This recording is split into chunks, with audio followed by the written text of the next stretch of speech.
Welcome back. Film जगत में tragedy king के नाम से मशहूर अभिनेता दिलीप कुमार ने बुधवार को अपनी आखिरी सांस ली। 98 वर्षीय अभिनेता के निधन की खबर से सिनेमा जगत में शोक की लहर है। दिलीप कुमार सभी के चहेते थे, हर कोई उनसे बेशुमार प्यार करता था और दिलीप साहब भी सभी पर प्यार लुटाते थे। वहीं शाहरुख खान को तो वो अपना बेटा मानते थे। दरअसल दिलीप कुमार और सायरा बानो के बच्चे नहीं हैं, लेकिन दोनों सितारे अभिनेता शाहरुख खान को अपने बेटे की तरह मानते थे। 2017 में सायरा बानो ने एक इंटरव्यू के दौरान शाहरुख खान से उनकी पहली मुलाकात के बारे में बताया था। सायरा ने शाहरुख के फिल्म दिल आशना साइन करने के वक्त का किस्सा बताते हुए कहा था कि हम फिल्म के मुहूर्त के लिए जा रहे थे। दिलीप साहब ने सेरेमोनियल क्लेप दिया था। मैं हमेशा कहती हूँ कि अगर हमारा बेटा होता तो बिल्कुल शाहरुख की तरह दिखाई देता। इंटरव्यू में सायरा ने कहा था कि शाहरुख खान और दिलीप साहब के बाल एक ही जैसे हैं। यह एक बड़ी वजह थी कि मैं जब भी शाहरुख से मिलती थी तो उनके बालों में उंगली फेरती थी। वहीं जब वो हाल ही में 2017 के इंटरव्यू के मुताबिक मिलने आए थे तो शाहरुख खान ने खुद कहा था कि आज आप मेरे बालों पर हाथ नहीं लगा रही हैं। उनकी ये बात सुनकर मुझे बहुत खुशी हुई थी। शाहरुख खान ने 2013 में एक इंटरव्यू के दौरान कहा था कि मैं जब केतन मेहता के साथ काम कर रहा था तब मैंने एक बार उनके ऑफिस में दिलीप कुमार की फ़ोटो देखी थी। उस फोटो को देखकर मैंने कहा था कि ये तो मैं ही हूँ। दिलीप साहब मेरे जैसे ही दिख रहे थे, या मैं कहूँ कि उनकी तरह मैं दिख रहा था। लेकिन दिलीप साहब से मेरा रिश्ता इससे बढ़कर है। दिलीप साहब और सायरा जी ने हमेशा मुझे अपने बेटे जैसा प्यार दिया है। इसके साथ ही शाहरुख ने इंटरव्यू में कहा था कि मेरी माँ लतीफ़ा फातिमा मानती थी कि मैं दिलीप साहब जैसा दिखता हूँ। बता दें कि शाहरुख खान के पिता ताज मोहम्मद खान का जन्म और परवरिश पाकिस्तान के पेशावर की उसी गली में हुई जहाँ दिलीप कुमार के पुश्तैनी घर है।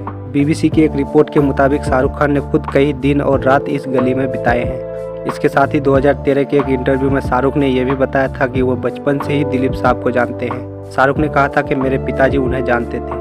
बचपन में मैं दिलीप साहब से कई बार मिला, हम अक्सर उनके घर जाते थे। शाहरुख ने कहा था कि सायरा जी को याद नहीं, लेकिन लंदन से उनकी दवाई मेरी आंटी ही भेजती थी। पर एक्टर होने के नाते मैं एक बात की चर्चा जरूर करूंगा कि दिलीप कुमार साहब की एक्टिंग को सबसे बड़ी देन है, सबसे बड़ी देन एक्टिंग को दिलीप कुमार साहब की है खामोशी, साइलेंस, शेयर, मेस्मराइजिंग साइलेंस। और जैसा कि आप लोग अब तक समझ चुके होंगे कि खुदा ने यह देन मुझको नहीं दी है। मैं बहुत बोलता हूं, लेकिन जब बात दिलीप साहब की आती है तो जितना भी बोला जाए उतना कम है।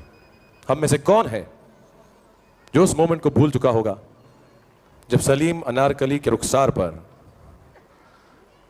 कलम से वो पर थे थरथराते हुए उनके मुंह पे अपनी मोहब्बत का ऐलान खामोशी से करते हैं। और ना ही सिर्फ अपनी मोहब्बत का ऐलान, बल्कि सारी मुगलाई सल्तनत के खिलाफ अपनी बगावत का ऐलान भी।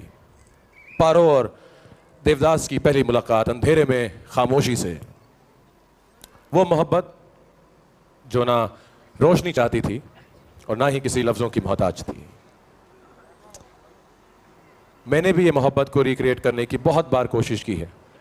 अंधेरे में मैं भी अपनी बीवी के साथ एक बार पेन लेकर बैठ गया था और मैंने ये मोहब्बत का स्टाइल अपनाया। लेकिन जब लाइट ऑन हुई तो मालूम पड़ा कि मैंने अपनी मदर इन लॉ के मुंह पे स्याही पोत दी है। Honestly I enjoyed it, still my mother in law did not. But just like me, I can assure you कि हिंदुस्तान में हर कलाकार ने दिलीप साहब से कुछ ना कुछ उधार लिया है, लेकिन उनमें से कोई भी ना दिलीप कुमार बन सका और ना ही बन सकेगा। सल्तनत साहिब आलम शहजादा नूरुद्दीन मोहम्मद शरीफ जलवा फरोज होते हैं।